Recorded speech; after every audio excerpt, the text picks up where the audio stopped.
Welcome to the Wingman Show. My name is Drew Brown, and my wingman, my man, the number one guy I know, Dr. Paul Thompson. What's up, brother?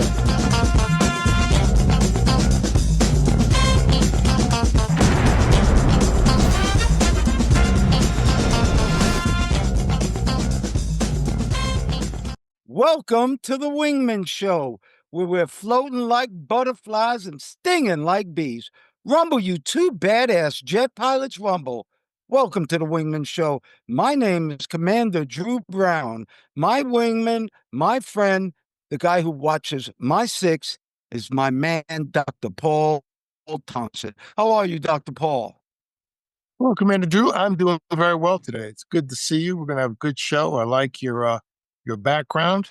It reminds me of something I saw many, many years ago.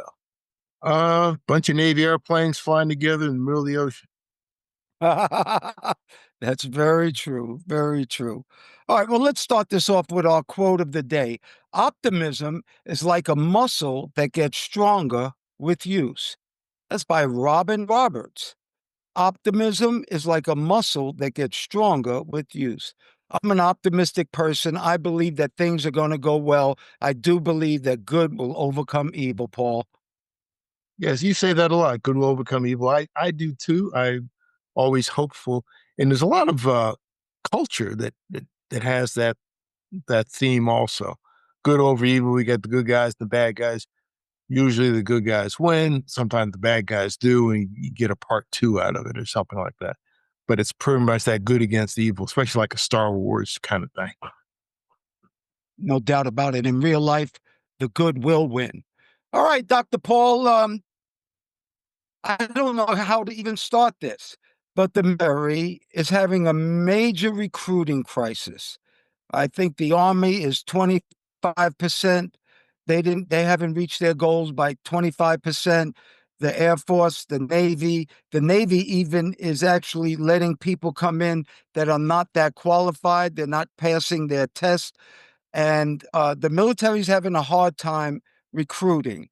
Well, the problem is that the military wanted to go to this Black engineering conference that it goes to all the time, every year, with the smartest engineers in the country. And the military didn't go this year because of our government and because of our leadership.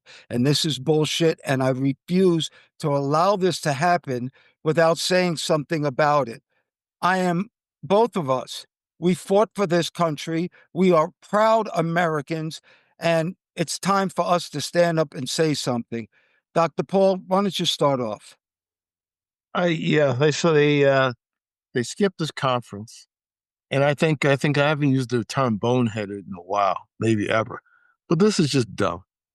Well, this is just dumb, and it's an example of cutting off your nose to spite your face, but you really are cutting into your organs, your kidneys, your liver, your heart, everything. This is really, really, really stupid. People who are engineers in this country, this every country, have a lot of options. Going into the military is not typically the highest paying of them. By saying you don't want them around, it's not like they're going to be homeless and pining on the street for too long. No, there's a shortage. There's an acute shortage. This is one of the reasons that there's so much concern about China because the number of engineers they produced in the last 30 years. It's an astounding number. If you go on some engineering campuses today, and there's one I know in particular I visited just a couple of weeks ago.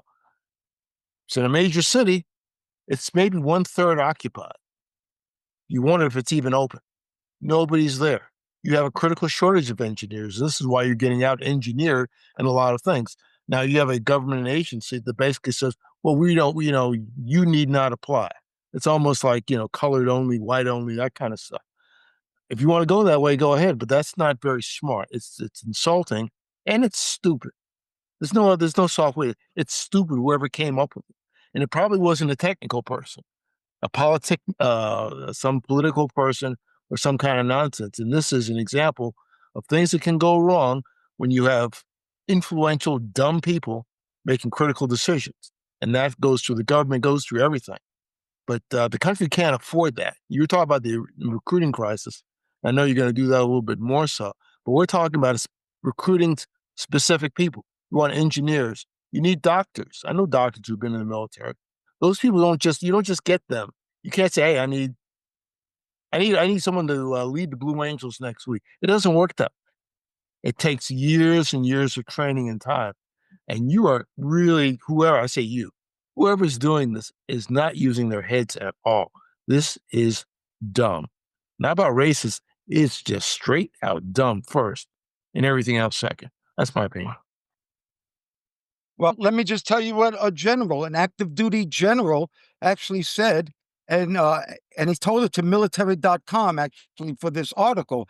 He said it's effing racist for the army now. It's blacks not need apply, and it breaks my heart. This is freaking ridiculous. We are all Americans. We need to stop dividing ourselves, especially by the stupid thing called melon, about the color of our skins, about our religions, about how we think, how we feel. We are all Americans. And I'll tell you something else. The military, like you said, engineers can go make way more money going other places. We should be happy that they come into the military to help protect our country. You see, the military is really important, and it's to stop the people that are kind of in charge now. We cannot go around having wars. We cannot go around having fighting. Our military should be trying to promote peace. And anytime you have racist people in charge, you will never win. You won't ever win. There's no black and white. I've been preaching that my whole life. There's only ignorance and intelligence. And it's time for us to start picking intelligence. There's no black and white. That's ridiculous. We are Americans. And for this to happen, they just fired the top of the Coast Guard because she's a woman. They just kicked her out of the Coast Guard. Well, this is going to catch up to us, and hopefully this won't last too long, because hopefully, like we said in the beginning of optimism, good will overcome evil. And maybe it's time for Americans to stand up and start fighting for what's right in this country, and that's for all of us to be equal. We shouldn't have to say equal. We shouldn't even have to say Black Engineering Conference. It should just be an engineering conference. But times in this country have made it that we have to do that. We have to start bringing this country back. Wants to. So you want to know the good news? The good news is Dr. Paul and I'm not going to take this shit anymore. And if we hear about it or see it, we're going to bring it to the attention of our Wingman show. All right, Dr. Paul, is that good with you? That's good. And the only thing I can add to it, you got to be realistic. And this is to the leadership out there, whoever is looking at this, you can think about it. At the end of World War II, there were about 12 million active duty military personnel in the United States. During the Vietnam War, it was about 3 million plus. After the draft to presently, there's about 1.3 million, thereabouts, 1.3, 1.4, about roughly 10% would World War II. You don't have that many, period. You're having less to choose from when you come up with crazy policies that make young people say, I don't know about this. And I'll throw this into, and I'll end with this. I was at a conference a few months ago. We talked about it. And the military was there recruiting all branches in their aviation units. I was stunned to see barely any interest expressed by those young people passing those exhibits. And some of the exhibits were very nice exhibits. I didn't ask. I felt so sorry for the Navy folks. I went and talked to them. They had everything out there. Paul, hold on now, because you were saying at that conference, it was a black conference for OBAP, the Yes. Organization of Black Airline Professionals. There were many white college applicants there trying to become pilots, and it had nothing to do with color. They wanted a job. Oh, The yeah, lots of. that out of 7 out of 10 kids can't even qualify for the military. They cannot pass the ASVAB, which is like an SAT. They cannot pass the physicals. These kids can't even run a half a mile. They can't do push-ups. So, and then we're going to exclude people? Please. Yeah, I mean, I agree. These are sharp cookies. A lot of these young people are sharp cookies. Everybody looks like they're in pretty good shape. This is a crew that you want, and you're saying don't do it. Okay, and you want to go have foreign entanglements everywhere else, and you wonder why you're running short. This is really stupid. I'm done. And you know where those guys went? They actually went to a NRA conference to start recruiting. And one of the people there said, there's nobody here to recruit for engineers. Yeah, I mean, what you just said that almost sounds like a late night skit or a Dave Chappelle joke, a punchline somewhere in there. But and I've been to a couple of NRA conferences. Actually, went to one. Okay, that's fine. Nothing against it, but that's not where you would go. I wouldn't go to an NRA conference if I need a dentist. I go to a dental convention. I do something like that. That's just not very smart. Well, guess what? The Wingman Show is going to start pulling out these things. And yes, we're about good news, but we're also not going to sit here and pacify ignorant ass people. And the people who are running this country right now, I need to say, are ignorant ass people. We need to bring us together and stop separating us. This is what Hitler did. He separated the people. He put fear in their hearts. We shouldn't have any fear in America. This is the greatest country in the world. We have the greatest economy in the world. We have everything that anybody would want. And this is just people who are eaten up with power. Power is the strongest drug in the world. Well, let's get to some good news here, Dr. Paul. How about if I told you that a woman named Serena Nye, a 23-year-old woman, was pregnant? And at 20 weeks, she was told that she had spinal bifida. The baby had spinal bifida and actually even had a tumor on the bottom of its spine. Dr. Paul, you're not going to believe this. At 26 weeks, they actually took the baby out of the womb. They performed a spine operation on this baby. They sewed it up, they put it back in the womb, and this baby was born fine. It didn't have any problems moving. This is a miracle, Dr. Paul. And my son, Dr. Drew Brown, is a spine surgeon, so I know he's going to love to hear this. Can you believe that they gave a baby that wasn't even born yet a spine operation, put it back in the womb, and the baby survived and came out fine?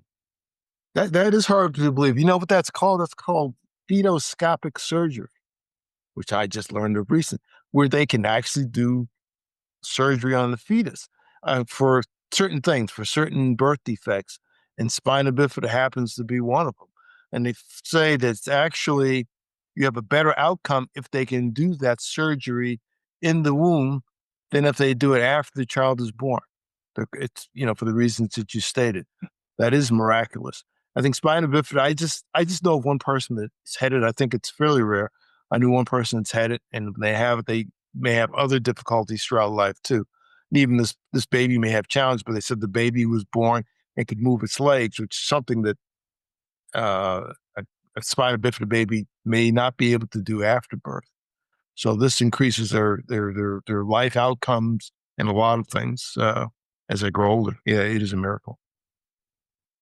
Not only is it a miracle, getting back to our point, you think this was a black doctor who did it, or a white doctor, or Asian doctor? No, it was a good doctor. And that's what we need. We need good doctors, good engineers. We need good people in this country. All right, how about this, Dr. Paul?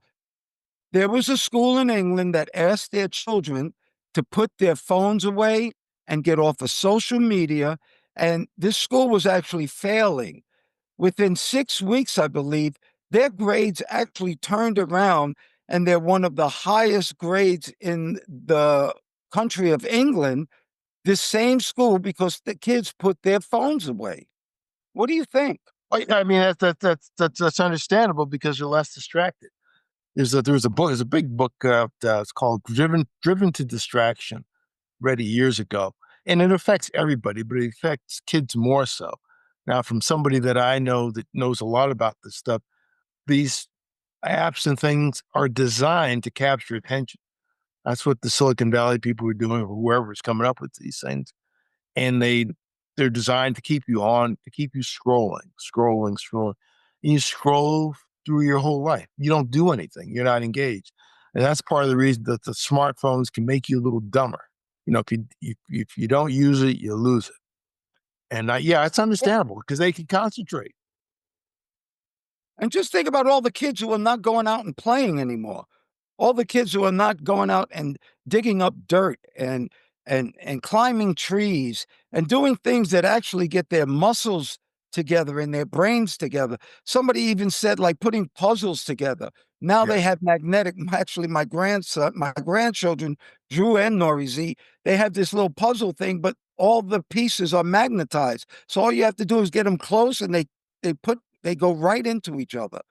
Yeah, you're Before they right. had puzzles that you had to actually figure out pieces and try to use one piece and not another piece. They've just made playing too easy now. Well, that goes into your first story about a military recruiting crisis. Part of the reason people can't do that much, they can all scroll real good and they can do stuff with their thumbs. But the other things they don't have experience with: buttons, shoelaces, these small things. So when you say, yeah, they can't even do five, I look at can't even do 5 push-ups. That sounds like That's what something the out of article said. The article yeah, said that the one of the drill instructors said, "Did you expect to come into the military and can't do a push up?" And the yeah. I person, mean, it yeah, reminds me of that movie Full Metal Jacket where Private Pile is having a hard time doing a pull-up. Well, pull-up is a lot harder. But if you've never done anything, and I saw the article, everybody's overweight, they're slow in body and slow in mind. And that's across the board. Put down the phone, pick up a book, do something physical every once in a while, if not all the time, especially when you're young. all right. Well, let's do this. Thank you, everybody out there, for watching us, for subscribing, for actually taking the time and writing us letters. If you look at those badass jets we got behind us, I have my A6s behind me. And that's actually my squadron, VA 35, Black Panthers, the oldest attack squadron in the Navy. And then both Dr. Paul and myself went and flew what's behind Dr. Paul, and that's a FedEx jet. Is that a 777 there, Paul? No, it's not a 777. It's got a couple of sevens. It's a 727. Oh, that's a 727 is probably 727. I two. wasn't really looking at it. It's a 727 with his nose up, taking off actually from the Memphis International Airport. I thought that was a nice picture. I spent 10 years on that airplane altogether, all three crew positions, almost 10 years. And I really enjoyed it. They called it the Jurassic jet because the stuff was so old. Maybe dinosaurs were running around when they were putting it together. But it was actually a fun airplane to fly after you learn how to land it. Yeah, and that's the first airplane that I was ever on for FedEx. And I sat in the back seat. I didn't do any flying. I was an engineer. And that's back when they had three people in the cockpit instead of two. Now it's all automated, so you don't need to do that.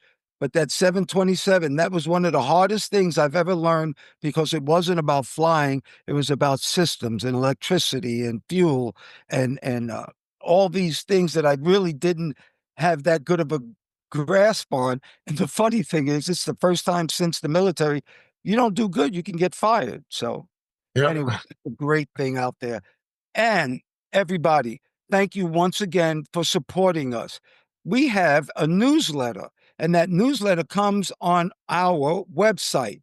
Our website is wingmanshow.com. That's wingmanshow.com. You can go on our website and you can get any of our shows, or you can do something like write us a letter. We have something called the frequent flow line, where you write a letter, ask us a question, and we'll try to answer it. And that's what I'm going to do right now. Here's the frequent flow line question of this week.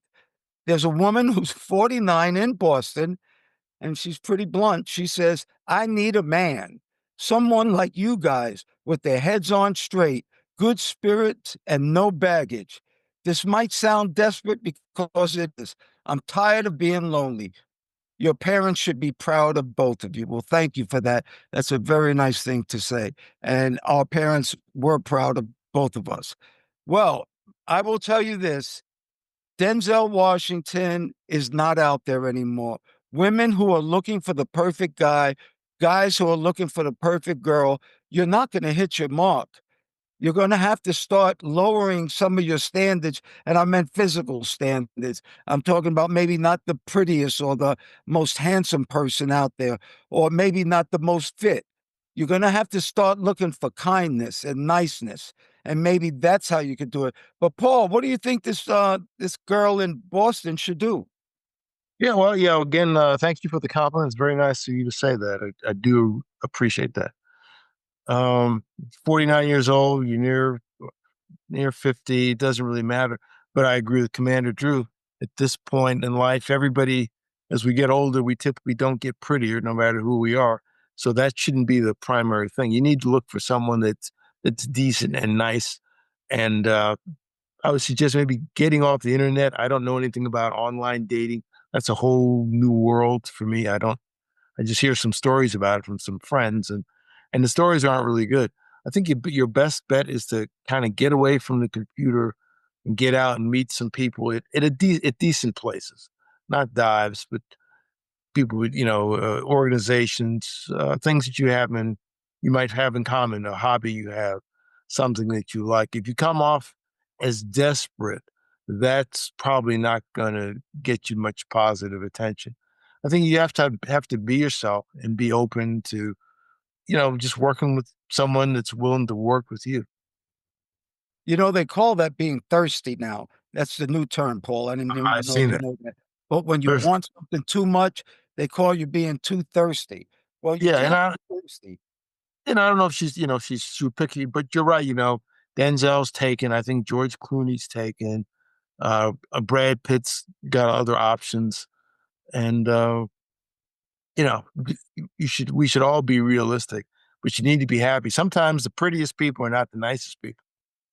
That's very true. Matter of fact, if you really want to talk about it, usually very good looking people are not that nice because they use their looks to get by most of their lives. The Yeah, problem is those good looking people don't stay good looking forever, and then they don't have the skills how to deal with other people. yeah. I agree. I agree. Do you remember a song? Was I forget the name of the song, but maybe it's not politically correct. I think it's if you want to be happy for the rest of your life, don't take a pretty woman for your wife, an ugly girl to marry you. And that'd be ugly, but I mean, that's the point is made. That's a long time ago. Whatever. But yeah, that's even then, even 50, 60 years ago, when there wasn't so much high tech ways to make yourself pretty and all these other things, folks had the same challenge of finding some nice looking, just like Smokey Robinson song. Pretty girls are a dime a dozen. Try to find one that will give you good love. I was in like second grade when that came out. So that's always going to be a challenge to people. But you'll Well, find some. Paul, you know that I love to cruise and I always go on cruise, and they got a big thing now called singles, where you can go on a cruise by yourself and they have single programs. I think Okay. what Paul was trying to say is you need to get out of your house if you want to meet somebody, first of all, and you have to be open. You have to open your heart, open your mind, and be willing to try new things. And as far as no baggage, at that age that you are, most people are going to have some baggage. Just make sure the baggage they have, maybe you can put in the laundry and clean up some of their baggage. Right. All But right. that's good. Yeah. Singles cruise. Try that. A singles cruise. That brings us to a Wingman PSA under the 11 facts in life. Under fact number 6, where it says good will overcome evil, avoid these 8 deadly sins. And the first one is pride. Big ego and vanity equals low self esteem. Big ego and vanity equals low self esteem. Dr. Paul, I think most of the problems in our world have to do with ego. And especially the person who's in charge now, his ego's so big that I can't even say anything about it. But when you have a big ego and when you are too vain, it really means you don't really believe in yourself that much. Because if you did, you wouldn't have to have that big of an ego. People would see the greatness in you. You don't have to tell them about the greatness in you. I agree. I mean, an oversized ego, sometimes that's actually a defensive posture. where you're kind of scared and insecure. So you project this, a good offense is where I'm going to go be offensive. So you don't open yourself up. You know? All right. Dr. Paul, let's give him some gouge. And gouge is shit we need to know, but nobody tells us. Well, here's some gouge. Here's the top hotels in the country. But with these hotels come a price. And so I'm going to just name a couple of these hotels and you tell me what you think. But the number one is the Four Seasons Resort in Honolulu. Paul, $2,002 a night. It's the number one hotel. It's in Kona, Hawaii. $2,002 a night. The next one is Aquilina Resort, and that is in Sunny Isles Beach, Florida. The price tag for that a night is $1,752. Number three, Kona Village, a Rosewood Resort. That's in Hawaii also, in Kona, and that's $1,764. The Ritz Carlton in New York, where we're from, $1,218. Amazing. And I'll just stop here. No, I'll do two more. The Little Nell, and that's in Aspen, Colorado, is $2,400 a night. And I'll stop at the Beverly Hills Hotel. That's a deal now in Beverly Hills, $1,439 a night. What do you think about these hotels, Paul? The amazing thing is what you said. Look, the Ritz Carlton in New York is the cheapest one. That's stunning. That's amazing. All right. How about this? We do this real quick. What is the average height of women around the world? Well, the average height of Americans, American women, is 5'3.5" 5'3.5" is the average height for an American. But Paul, what trips me out, and you've been to some of these places, the tallest countries in the world for women are actually the Netherlands and Montenegro at 5'7". The smallest people in the world, I'm sorry, are in the Philippines and Guatemala at 4 feet 11 inches. That's the average.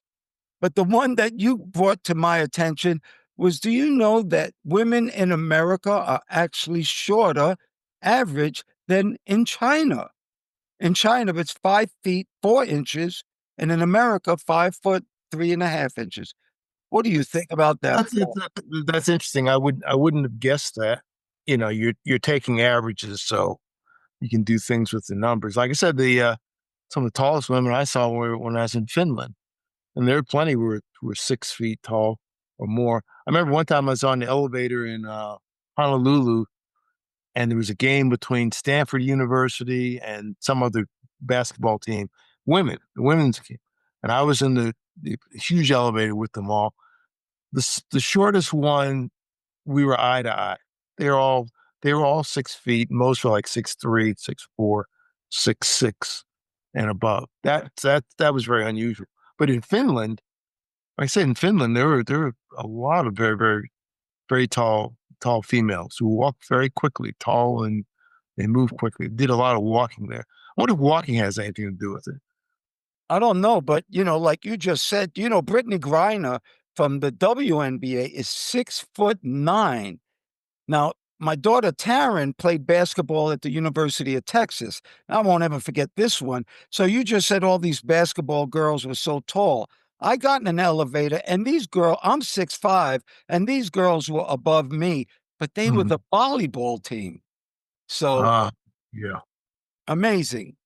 All right. that's Well, it. the name of our show is called The Wingman Show. And the reason is we try to find people who help others.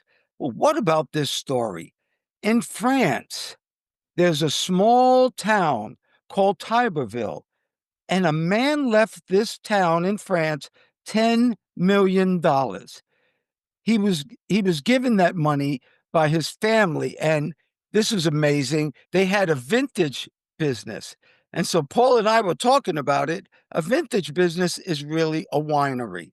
Well, anyway, this guy who left $10 million to this town, his name was Robert Tiberville.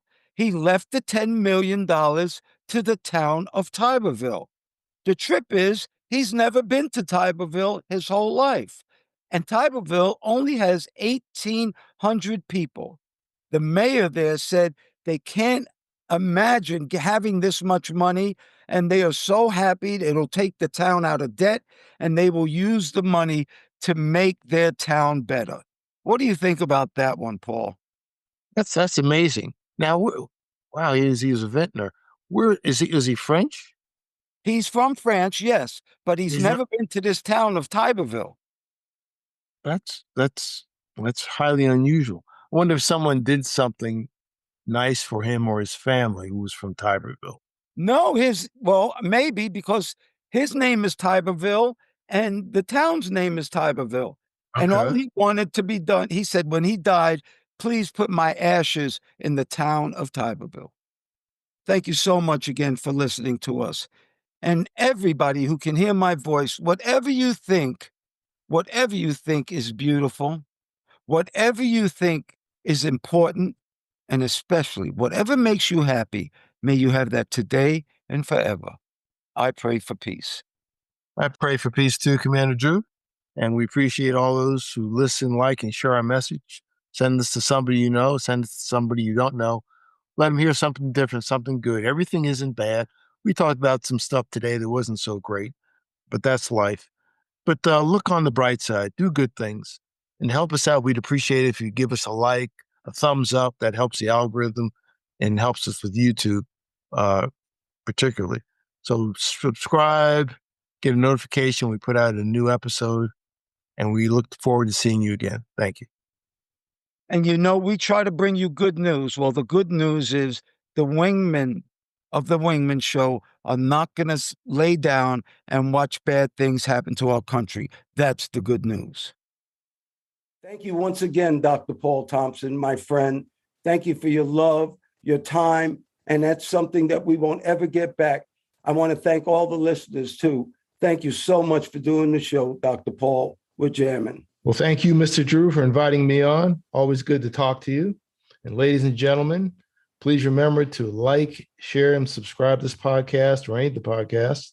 If you're looking at YouTube, they say smash the like button. Don't smash it, just press it gently and use as a link to all your friends. You can also look at us on our website, wingmenshow.com, WINGMEN show, SHOW.com, altogether, wingmenshow.com. And we hope to see you in the future. Thanks again, Mr. Drew. Oh, you're welcome. And we're still floating like butterflies and stinging like bees. Rumble, you badass jet pilots, rumble. May there be peace on earth and goodwill towards all men and women.